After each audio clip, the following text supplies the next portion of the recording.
Se a gente não subisse um time como o Grêmio, aonde a gente iria jogar depois? E aí depois tu volta no Grêmio, talvez no pior momento da história do Grêmio. Em questão financeira, em questão de saúde do clube. Tu sentiu uma diferença? Ah, diferença muito grande, né? Diferença muito grande. Mas só de ter voltado pro Olímpico, assim, tu olhar aquilo de novo, assim, sentir aquela energia do Olímpico. O Olímpico era diferente, né? A gente tá com as cadeiras aqui. O Olímpico estamos com as cadeiras aqui, Quando, dá uma quando tu lembrança. viu essas cadeiras ali, tu entrou aqui no bar aqui. Cara, quando o cara lembra do Olímpico, não tem, né, meu? Lembrança muito boa. Tu lembra daquela.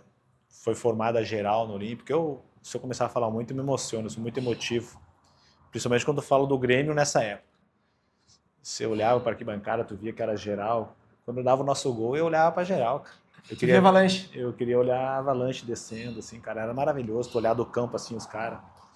Motivação. Quando ia para um jogo, tu chegava na Zenha ali, tu passava com o ônibus na Zenha e aquele torcedor batia no ônibus, te empolgando, né? E tu olhava assim, um olhava pro outro assim. Em 2005 nós olhávamos pro outro assim, cara, não tem como hoje não correr, não jogar. Olha os caras, os caras vinham, batiam no ônibus, faziam isso aqui pro cara e vamos lá e apoiavam, sabe? Era uma torcida diferente. A gente viu que a torcida pegou junto. A torcida pegou junto com o time, né? 2005 a gente andou junto, né? Não foi só o time, foi a torcida abraçou a gente também, foi maravilhoso. E tu falou que o começo do Grêmio na Série B não foi tão bom. Quando é que tu sentiu assim que foi a virada de chave?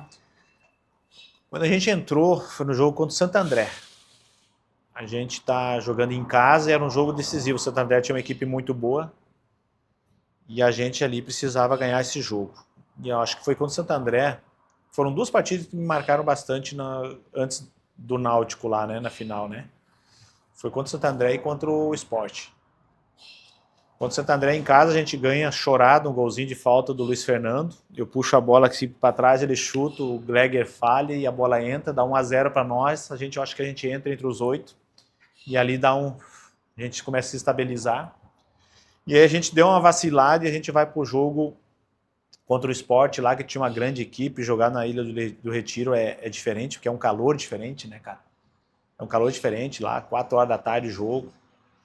Já quase pro final do ano, mais quente ainda, né?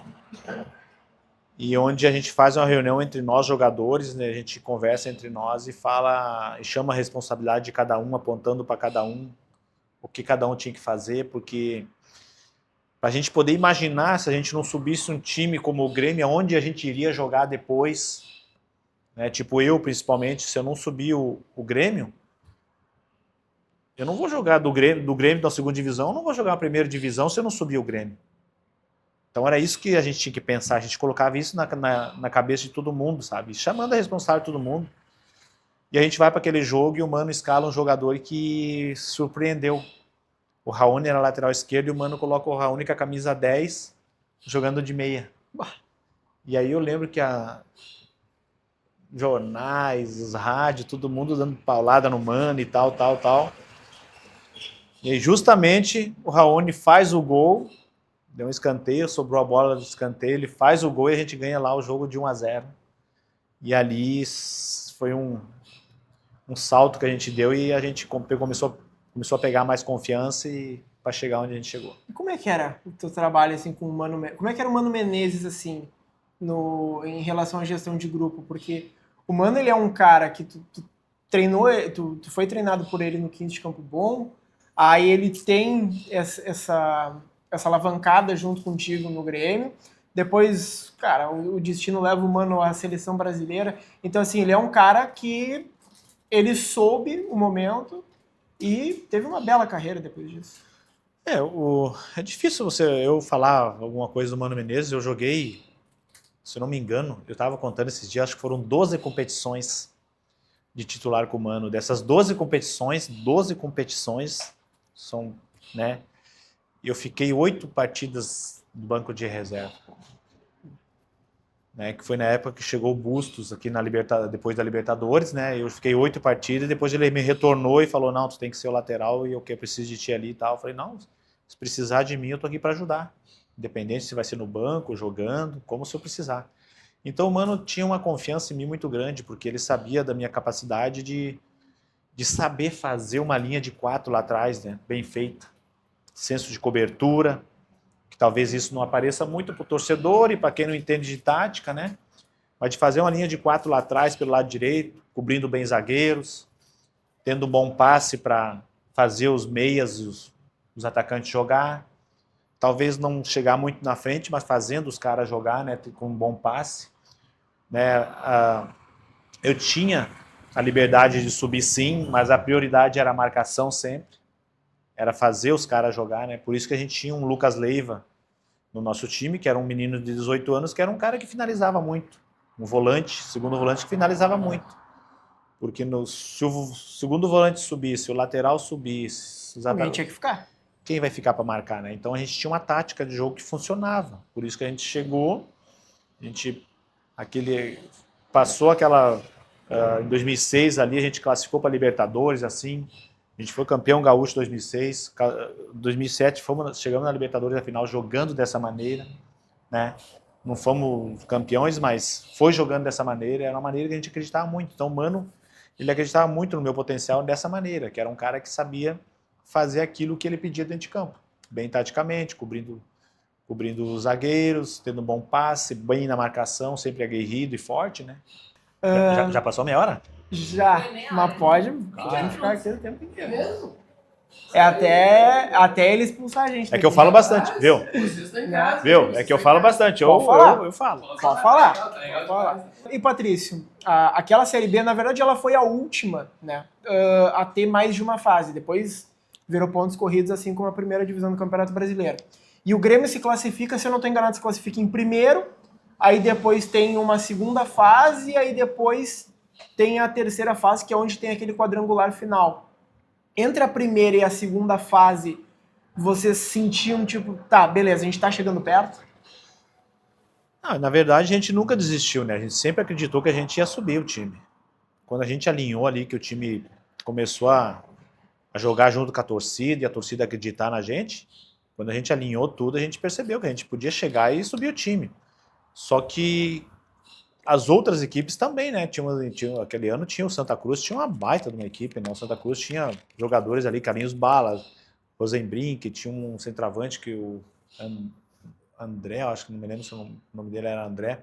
Os caras eram muito bons de bola e tinha uma equipe muito boa.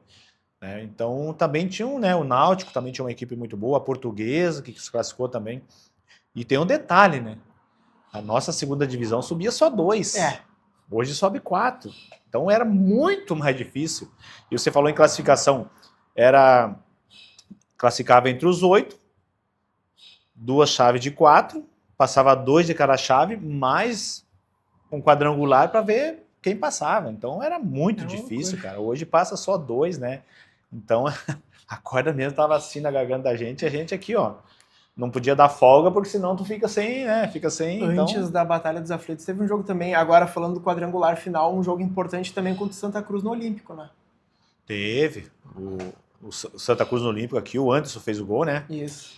O Anderson, grande Anderson, né? O Anderson, menino com 17 para 18 anos ali, né?